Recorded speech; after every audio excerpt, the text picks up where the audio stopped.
Black Ops 4 versus Battlefield 5, Call of Duty versus Battlefield, Activision versus DICE, however way you want to call it. This face-off happens almost all the time, every single time these two games come head to head, and has always been a huge topic, especially before games like Fortnite came out and frankly started to kill both of these games. But when we revisit this topic one more time this year with Black Ops 4 and Battlefield 5, kind of shocking to say, but things aren't really looking good for Battlefield 5 according to this one specific report. What is going on, you guys? This is GamingWithSal and welcome back to the channel. So just recently there have been reports and several gaming sites that have been talking about this for a couple of days now, and that is that Battlefield 5's pre-order sales are behind in comparison to a game like Black Ops 4, and I mean by way behind. Reports are saying that Battlefield 5 is about 85% behind on pre-order sales compared to this year's Call of Duty.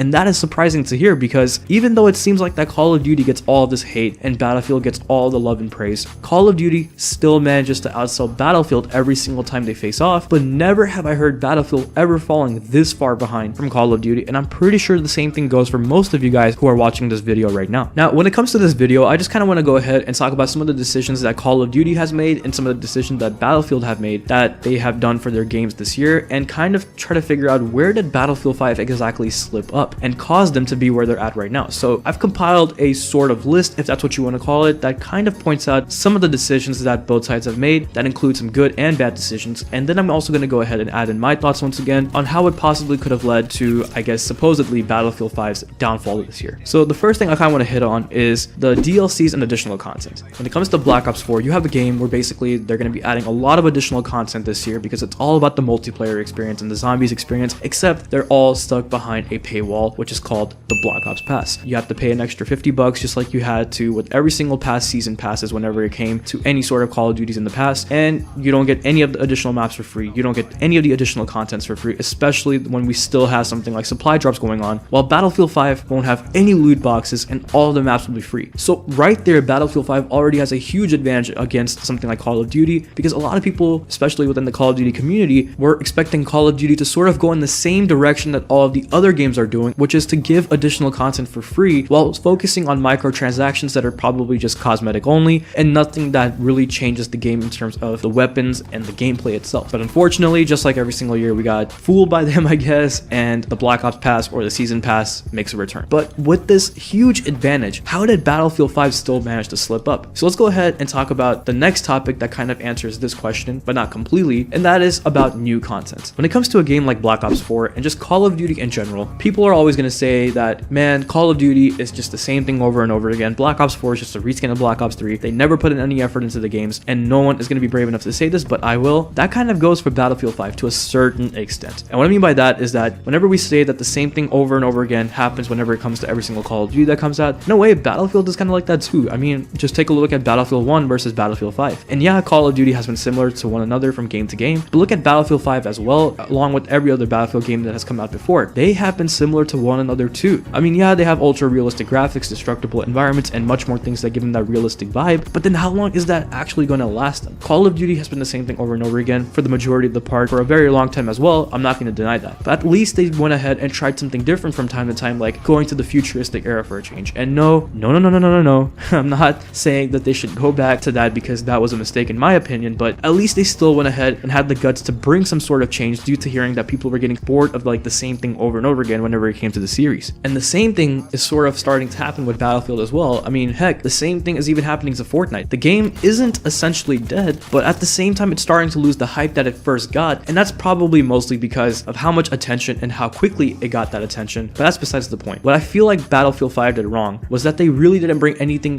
that new to the game that was going to drastically change the experience that we had whenever it came to something like past Battlefield games, especially when it comes to Battlefield 1. At least Black Ops 4 changed the meta around a little bit and introduced a lot of changes that we haven't seen before, such as the new design for tactical plays, 150 health, new self-regenerating your health, slower time to kill, new game modes like control and heist, having things like specialist stories, aka having a narrative story for the multiplayer, and doing all of this while still keeping the game boots on the ground. The point is, even a game like Battlefield can't be invincible forever. You gotta admit at one point that some of these games are very similar to one another, especially whenever it comes within the Battlefield series, and it will also go through a time where people are just gonna feel like it's repetitive if it just does does most of the same thing over and over again, and it's starting to happen now, and it's gonna happen regardless, even if they try doing something like changing the time period but trying to keep the way Battlefield works the same. Now, that's probably just one part of the reason why people aren't trying to want to buy this game. Another part is something that's controversial, so I'm not really going to dive in too much with it, but I'm just going to go ahead and mention it because it is something that's affecting the game, and that's simply that we have a game that has World War II setting, but then they also have females within the game, and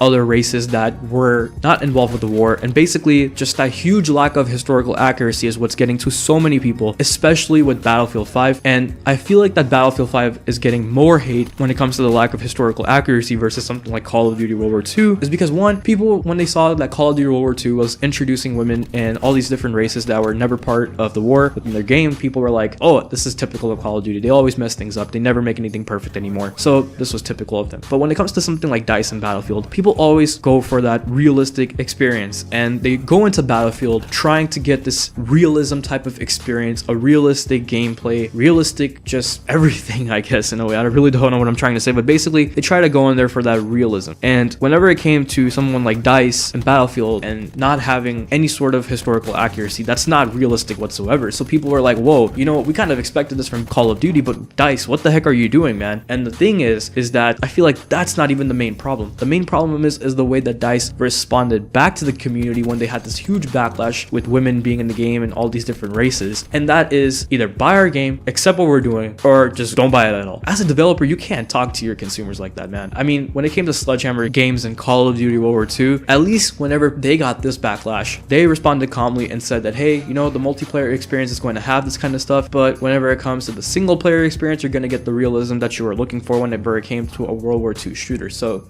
the way you respond to your community is a huge key as well. And another thing is that persistency, right? Call of Duty World War II knew that they were getting a lot of hate. They knew that people were not, a huge fan with their title this year, but they kept being persistent with it. I mean, even with Infinity Ward and Infinite Warfare, they were being persistent with that game and confident in their game. With DICE, they're not really showing that same passion that Call of Duty does. They're not really hyping the game up, and it kind of goes into marketing as well. I've been seeing more stuff for Black Ops 4 than someone like DICE in Battlefield 5, but here is where Battlefield 5 can sort of try to make somewhat of a comeback. And this is coming from a Call of Duty YouTuber, but I have to admit what's true. Battlefield 5 still hasn't had their multiplayer beta yet. They still haven't really shown off any sort of detail whenever it comes to their Battle Royale mode. They kind of teased it towards the end of the most recent trailer that they released for Battlefield 5, but that's pretty much it. So I feel like whenever it comes to their multiplayer beta and their Battle Royale mode, whatever they're going to decide to call it, that's where they need to market it hard. That's where they need to go ahead and show off all of the things that they don't really show off or weren't planning on showing off that could possibly hype up the community, and that's what they need to capitalize on. They need to use that to kind of wash out all of the hate, kind of move on from like the people who are saying that, oh, you know what, I'm tired of women in this World War II shooter, I'm tired of this SJW social agenda. Fine, you want to follow it, but try to kind of divert the attention away from it by using the stuff that you haven't showed about your game and kind of getting people excited for it that way. Now, will it be enough to come back by 85% in terms of pre-order sales? Not really sure, but hey man, you gotta try to figure out a way to come at least somewhat closer back to Call of Duty, because 85% is a huge difference, and kind of goes to show what Battlefield 5 is going to look like whenever it comes to people deciding to choose which game to play this year. But what I'm trying to say, you guys, Battlefield 5 still has a chance. They need to market their game more. They need to show off the things that they haven't shown off or weren't planning on showing off that can possibly get the community excited, and that's sort of what they need to do, and just stay persistent with it. I know that they're getting a lot of hate. Battlefield never really kind of felt this way before. Call of Duty is kind of used to it, so it's like you just got to be persistent, man, and I feel like that's how Battlefield 5 can possibly make somewhat of a comeback this year. But that's all I have for you guys within this video. So if you guys enjoyed it, please leave a like, comment, subscribe, click the bell icon so you'll never miss an upload. Follow me on my social media accounts to stay connected. Links are always in the description below, and let me know what you guys think. What do you guys think about Battlefield 5 and the decisions that they're making and the way that they're responding back to the community? What do you think about Black Ops 4 and how they're handling things? And which team are you on this year? Are you team Call of Duty or are you team Battlefield? I would love to know your thoughts in the comment section below once again, and as always, I'll talk to you guys in the next one.